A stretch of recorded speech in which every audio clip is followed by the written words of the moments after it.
Just somebody's opinion. Hey everyone, welcome back to my channel, Just Some Bodhi's Opinion. My name is Bodhi, and this is the channel where I talk about random things I like talking about. Right now, it's all about the Wheel of Time, and I wanted to say hello to all my new subscribers. This is actually what I usually do on this channel, which is make book reviews for the Wheel of Time and some other analyses that I like thinking about on the Wheel of Time. So this is book 8, The Path of Daggers, for my Wheel of Time reread. And actually, looking at all the reviews out there, I think this book is not very well liked. And I'm already saying, I did like the book, except for the ending. But let's dive right into it. So let's take a look at what I did remember from my What Did I Remember from the Wheel of Time video. Path of Daggers. So, I literally do not remember Path of Daggers. I think that's where there's Shanshan involved. I really don't remember. The photo on the book looks as if Brand is telling them to go somewhere. Is this where they fix the weather? My goodness, I don't remember anything. And that's why it's like a new story again for me.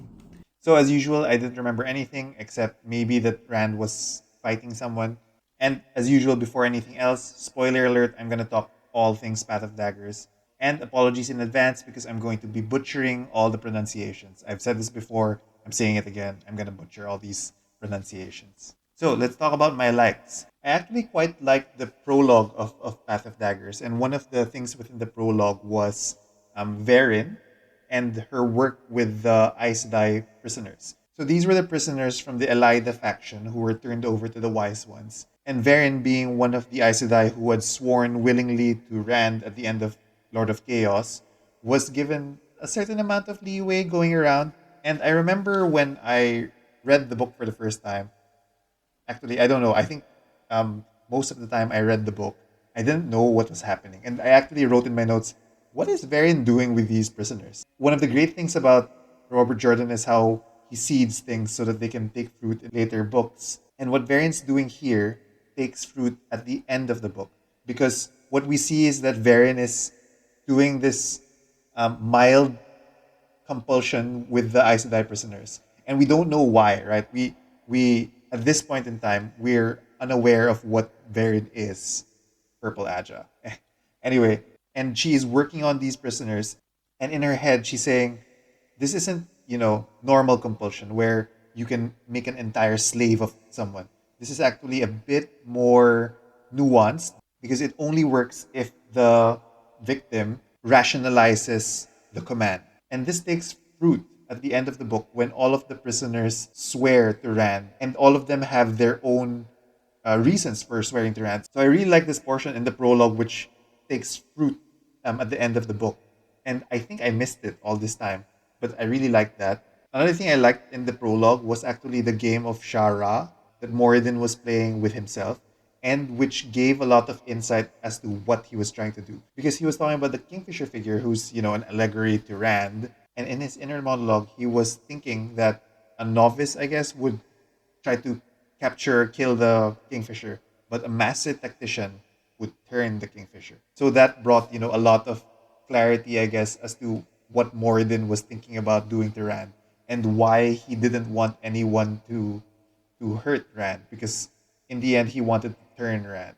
Now let's get to the storyline itself. We continue with the character development of Rand, and we can see that he's becoming Darth Rand. And I actually put this in my likes because you can see how everything that has happened is twisting him into this conqueror. We ended Crown of Swords with him getting a Crown of Swords. He was offered the nation, he takes it, and now he leads a campaign to rout the Shanshan.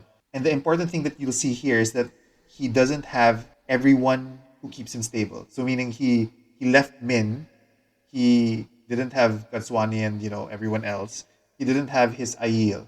All he had were the Terrans, the Kyrian, and the Ilianers, like all these random people. No one that he actually trusted. And then you can see him twisting. And you could see it in this Abu Dar campaign, which I don't think anyone would say was a victory. It was it was wasteful on both sides, and I guess it was a very bloody stalemate. And especially at the last part of the campaign, where he basically was hurting his own army and not just the Shan Chan. So I mean, that was a very dark period for Rand, and it just goes to show the need for all of these stabilizing figures within his life.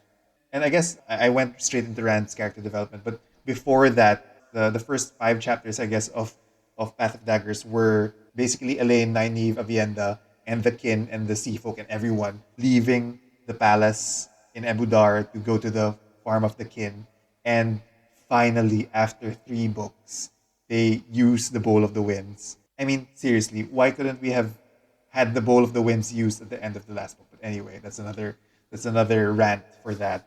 But the reason why I was talking about the Bowl of the Winds is that the Bowl of the Winds was actually using Sidon as well, and this was actually the reason why Sidon felt so weird in Ebudar, and which is why both the Shanchan channelers and the Ashaman were all very leery about using the power within Ebudar. All I remember from Ebudar is that it was a dark, dirty, bloody campaign that no one wanted.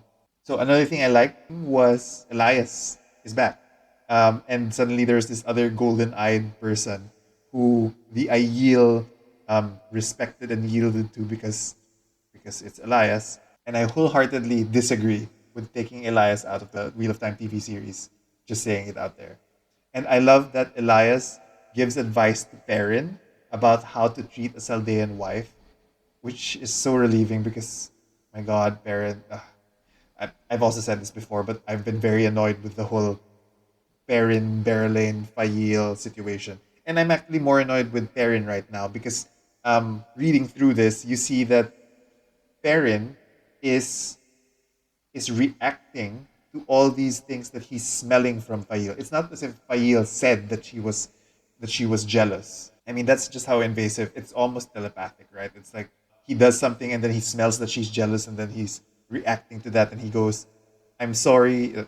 It's just ugh. Not my favorite. One of the great scenes was when Aleander, the Queen of Geldan. So one of the great scenes was when Aleander swears fealty to Perrin, and Fail actually uses Perrin's keen hearing by saying the oath under her breath that no one else can hear, but she knew that he could hear. And that was nice seeing how they worked well together. Another thing that I liked was Egwene manipulating the Hall to War. That's my girl, Egwene. And then finally, I loved how Kadswani, Kadswain, Kadswain, she's always been Kadswani in my brain. I'm gonna say Kadswani. I apologize to everyone. I loved how Kadswani and Sorilea make a bond with each other. They're like, okay, this is a description from The Gathering Storm, which I'm on right now. But they were like two aged hawks who were begrudgingly giving each other respect because they found each other in the same tree. Anyway, so I liked how they met and how they had asked the question, what is it better to be strong or hard? And I still don't get the hate for Kadswani. I love her.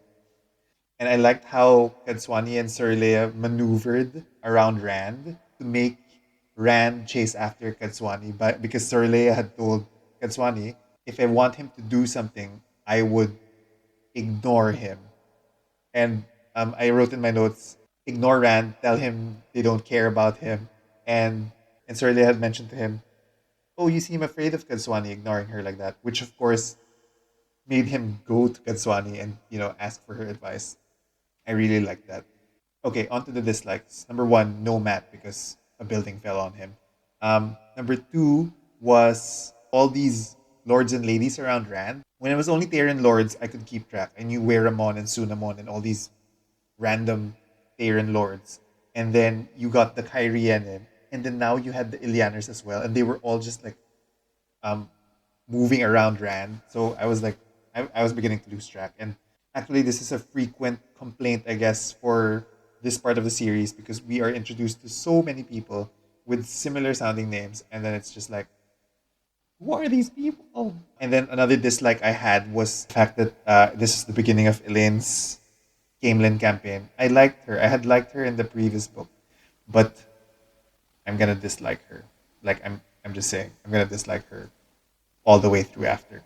Another dislike I had, I noted it down here. Another dislike I had was the unweaving. Because yes, it became like this weapon that people were like, "Oh my god, what weapon is this?" Um, but does it figure anywhere else in the series afterwards? I don't know. Maybe I missed something, and maybe I'll meet it again. But I was like, what was that weird unweaving moment? And then finally, my biggest thing about Path of Daggers, because I actually like Path of Daggers.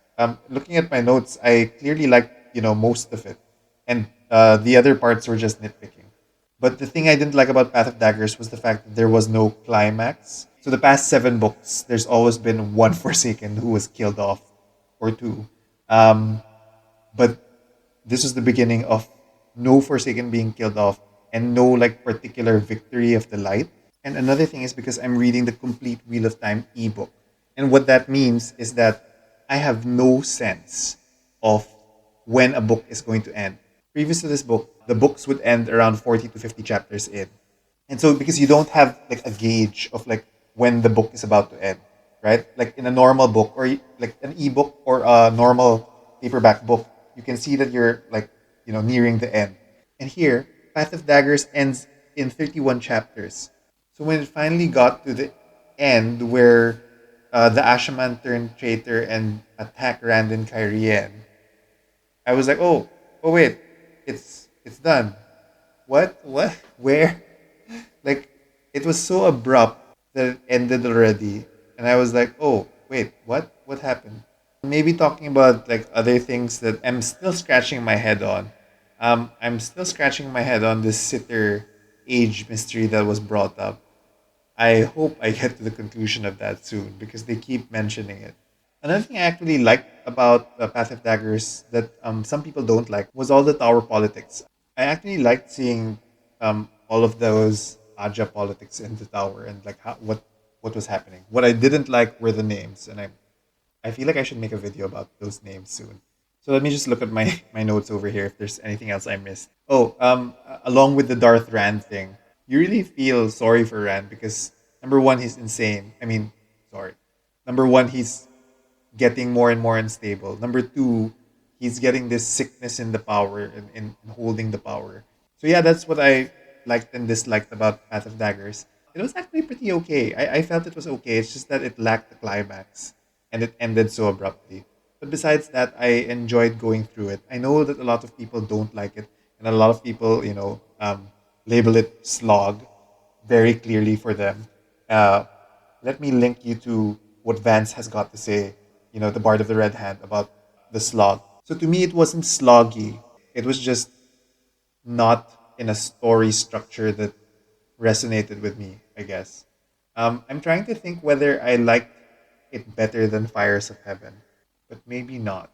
So getting into my rankings of my Wheel of Time book reread, number one remains to be Shadow Rising, followed by The Great Hunt and Lord of Chaos, followed by The Dragon Reborn and Crown of Swords, followed by Fires of Heaven and Eye of the World. So relatively speaking, actually it would rank under Eye of the World and Fires of Heaven. So it's my least favorite as of this point. But again, like I usually say, just because it's my least favorite doesn't mean it was a bad book. It was just in the ranking of books of the Wheel of Time as of this point, it was my least favorite. And the reason why it was least favorite versus Fires of Heaven and Eye of the World is because number one, the ending just got cut off suddenly, and number two, no Matt. So sorry, it's relegated to my least favorite. So that was my review of Path of Daggers. What did you guys think of Path of Daggers, or are you like most people who hated it to bits? Let me know and comment down below. So if you like what you've heard and you wanna listen to me rant some more and join me in my Wheel of Time reread, please like and subscribe, and I'll see you soon. Just somebody's opinion.